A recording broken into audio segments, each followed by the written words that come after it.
पुढच्या बातमीकडे ग्रामविकास मंत्री जयकुमार गोरे यांनी हक्कभंग दाखल केला आहे, मात्र त्यांच्या विरोधात पीडित महिला समोर आली आहे। जाणून घेऊया 60 सेकंदात बातमी।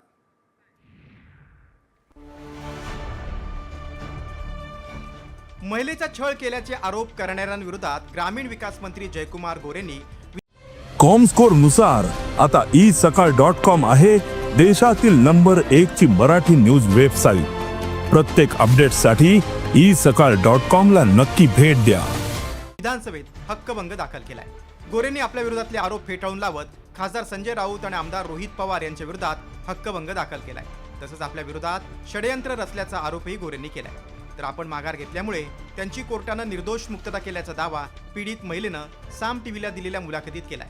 तसंच गोरेंविरोधात राज्यपालांकडे तक्रार करणार असल्याचंही पीडितेनं सांगितलं। माझ्यावर अन्याय झालाय त्यासाठी मी लढणार आणि मी उपोषणाला बसणार। मी त्यांची पण गाड घेणार आहे त्या संदर्भात राज्यपालांची, आणि त्यांनाही सांगणार आहे की मी अशी आणि हे किती दिवस मी सहन करायचं, अजून किती वर्ष मी सहन करायचं।